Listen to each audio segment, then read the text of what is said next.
Saudaraku yang dikasihi dan diberkati oleh Tuhan, hari ini kita akan belajar bersama-sama, yaitu tentang hidup takut akan Tuhan.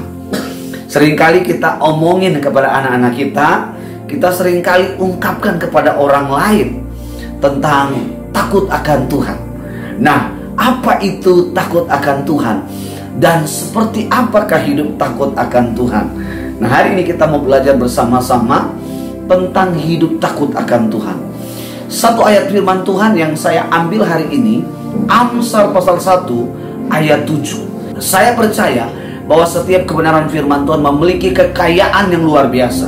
Dan oleh kebenaran firman Tuhan kita akan membahas lebih dalam tentang hidup takut akan Tuhan.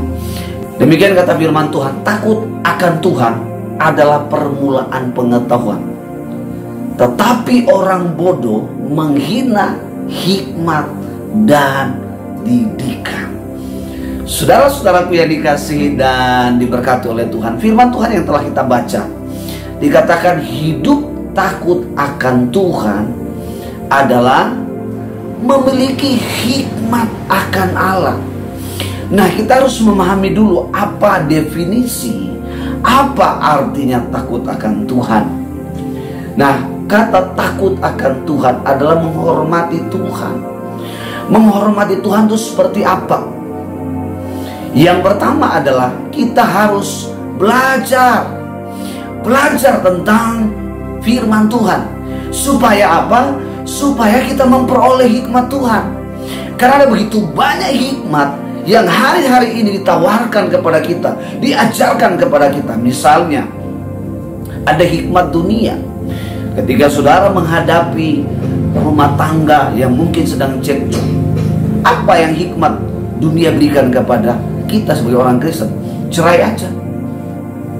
Tetapi kalau kita belajar tentang firman Tuhan dan kita tahu bahwa perceraian adalah hal yang sangat dibenci oleh Tuhan, dari kesetiaan kita, kerinduan kita untuk belajar akan firman Tuhan lebih dalam, justru dari firman yang kita pelajari itu kita memperoleh hikmat. Ada begitu banyak orang juga melayani, mereka juga bilang nggak perlu harus belajar. Perlu nggak kita belajar buku-buku? Sangat perlu. Mengapa? Karena itu akan menolong kita dalam mengembangkan diri kita. Tetapi lewat buku-buku yang kita pelajari, buku-buku Kristen tentang pernikahan, konseling, teologi, ini menambah pengetahuan kita. Sehingga dari pengetahuan yang kita terima dari buku-buku yang kita pelajari, ini akan menjadi hikmat, akan menjadi pengetahuan, akan menjadi hikmat. Nah, saudara-saudaraku yang dikasihi dan diberkati oleh Tuhan, dua hal di dalam pembacaan ini dikatakan kalau kita mau hidup takut akan Tuhan. Yang pertama adalah kita harus memiliki hikmat. Hikmat itu adalah berbicara tentang apa yang kita pelajari tentang Tuhan. Hikmat itu belajar tidak hanya secara teks, tetapi hikmat juga belajar dari pengalaman kita akan Tuhan, hubungan kita dengan Tuhan, dari perjumpaan kita dengan Tuhan. Maka lewat perjumpaan itu kita memperoleh hikmat daripada Tuhan. Hikmat Tuhan juga berbicara tentang pendidikan yang kita tempuh, baik itu dari taman kanak-kanak, sekolah dasar, sekolah menengah, sampai ke perguruan tinggi. Nah, amat disayangkan ada begitu banyak orang ya, untuk ingin memperoleh jabatan, gelar, mereka tanpa melewati proses belajar dengan baik. Mereka begitu bangga ketika disebut gelarnya S1, sarjana teologi, sarjana pendidikan, master teologi, master pendidikan. Mereka begitu bangga sekali. Tapi ingat ayat 7b ini dikatakan, orang-orang demikian adalah orang-orang yang hidup tidak takut akan Tuhan.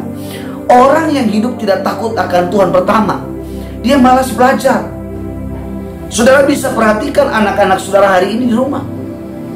Kalau mereka ingin dididik untuk menjadi anak-anak yang takut akan Tuhan, maka saudara-saudara sebagai orang tua harus menjadi pengawas yang super kepada anak-anak kita. Kenapa? Karena anak-anak kita sekarang dialihkan konsentrasi mereka kepada gadget mereka, kepada handphone mereka. Sehingga apa? Mereka lebih terpikat kepada handphone yang mereka punya. Dan mereka akan membrowsing begitu banyak permainan-permainan. Sehingga lewat permainan yang mereka download lewat Play Store, itu akan mengalihkan konsentrasi mereka untuk belajar. Pendidikan sangat penting, baik itu secara formal, baik kita sebagai orang Kristen juga kita harus belajar. Karena begitu banyak orang Kristen hanya berpikir begini, yang jadi pendeta itu hanya sekolah teologi. Kita orang Kristen nggak perlu belajar. Itu sebabnya banyak orang Kristen pada akhirnya meninggalkan Tuhan. Itu sebabnya begitu banyak orang Kristen pada akhirnya cerai. Karena apa? Mereka tidak memperoleh hikmat daripada Tuhan. Hikmat itu diperoleh lewat hubungan kita dengan firman-Nya. Hikmat Tuhan itu kita peroleh lewat keintiman kita di dalam doa, di dalam pujian penyembahan. Hikmat Tuhan itu kita peroleh bisa lewat pendidikan formal. Karena itu saudara-saudara, mari kita didik anak-anak kita, baik itu secara pendidikan formal maupun pendidikan agama. Saya beri contoh anak saya, mereka berdua. Saya dari sejak mereka belum ada di dunia ini, atau mereka belum ada dalam kandungan istri saya sudah ada di dalam pikiran saya, bahkan di dalam doa saya.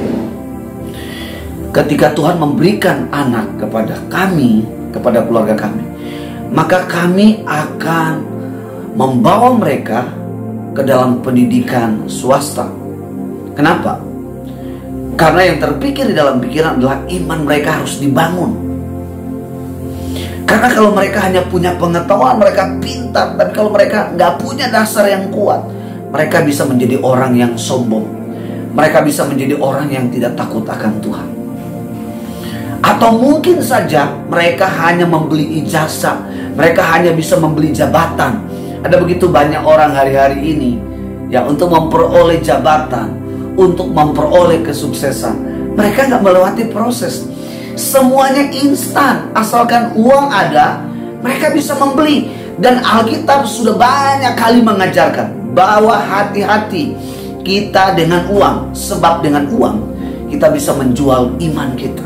Dengan uang kita bisa menjual kekayaan yang ada, kekayaan Tuhan dalam hidup kita. Dengan uang kita bisa binasa. Dengan uang dunia akan masuk dan menghancurkan hidup kita. Saudara-saudaraku yang dikasihi dan diberkati oleh Tuhan, takut akan Tuhan, yang pertama adalah kita harus memperoleh hikmat. Yang kedua adalah kita harus mau dididik. Karena kalau hikmat itu hanya bicara tentang pengetahuan, tetapi kalau bicara pendidikan, ini bicara tentang karakter. Saudara akan belajar bagaimana mendisiplinkan diri. Saudara mulai belajar untuk mengatur waktu, jam berapa saudara harus teduh, jam berapa harus saudara berdoa, jam berapa saudara harus bangun, jam berapa saudara harus bekerja, jam berapa saudara harus... Ini bicara pendidikan, dididik untuk memiliki mental. Nah, kalau saudara tidak punya dasar pengetahuan atau hikmat yang benar, maka akan kacau ketika saudara masuk di dalam konsep didikan. Oh, Tuhan banyak sekali mendidik bangsa Israel, umat pilihan. Ketika Tuhan melihat bahwa bangsa ini mulai mengeluh, bangsa ini lebih suka berantem, bangsa ini lebih suka menyembah berhala, maka Tuhan memperlambat perjalanan mereka. Seharusnya 9 jam dari Mesir menuju ke tanah Kanaan, tapi mengapa mereka berputar-putar 40 tahun lamanya? Inilah yang dimaksud saudara masuk di dalam didikan Tuhan.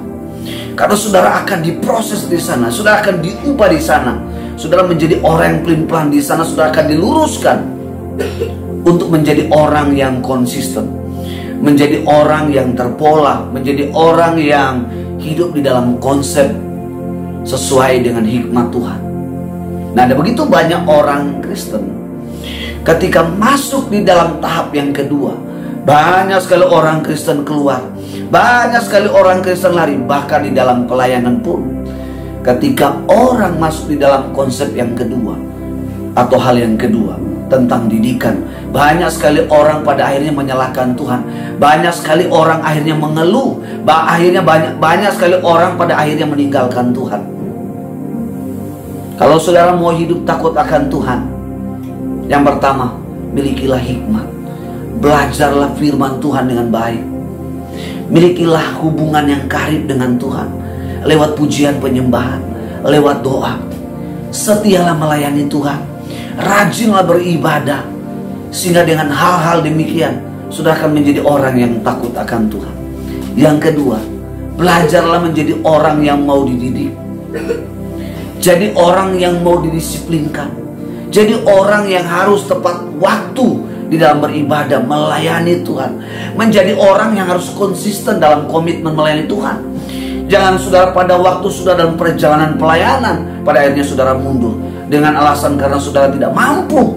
Saudara, saya mau bilang, saudara adalah orang yang gagal hidup takut akan Tuhan.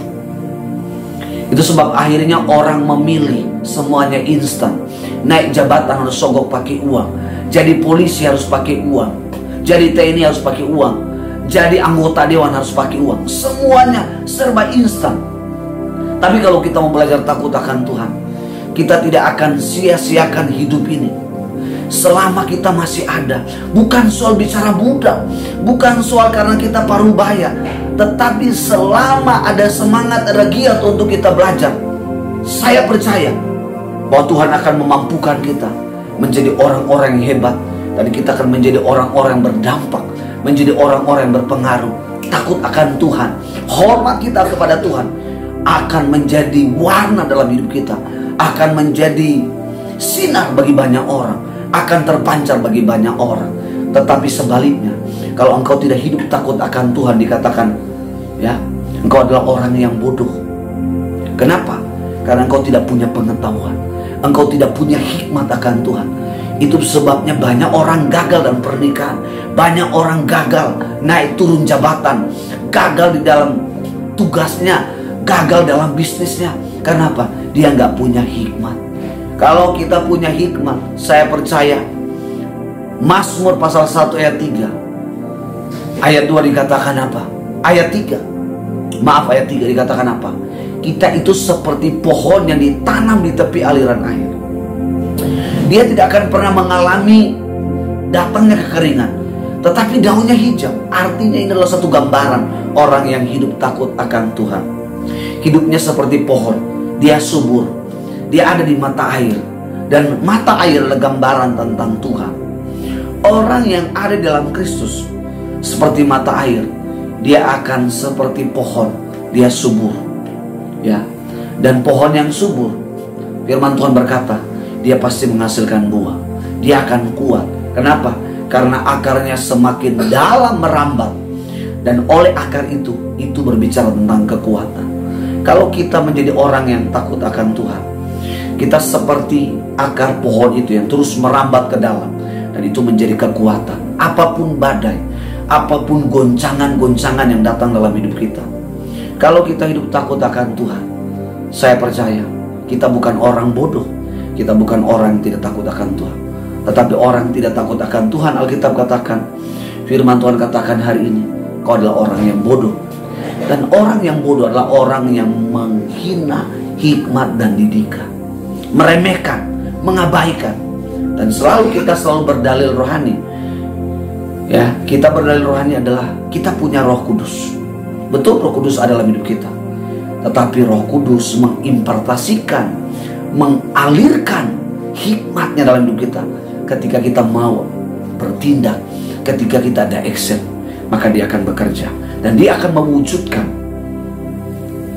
hikmat itu mengalir dalam hidup kita. Dan oleh hikmat itu akan membentuk kita menjadi orang yang takut akan Tuhan. Kita memiliki buah-buah yang manis. Kita memiliki mental kita adalah mental kerajaan, bukan mental gampangan, bukan mental bersungut, bukan mental cepat berbalik dari Tuhan, tetapi kita terus memandang kepada Tuhan. kita terus melihat pada janji Tuhan. Karena kita percaya bahwa di balik semua itu Tuhan mengerjakan sesuatu yang ajaib, perkara-perkara yang dahsyat, asalkan kita hidup takut akan Tuhan. Saudara-saudaraku yang dikasihi dan diberkati oleh Tuhan, marilah kita belajar menjadi orang yang takut akan Tuhan, agar hidup kita menjadi hidup yang bijaksana. Dan orang yang bijaksana akan mengerjakan segala sesuatu, dan tangan Tuhan menopang dan memberkatinya, sehingga hidupnya melimpah di dalam Kristus. Tuhan Yesus memberkati kita semua.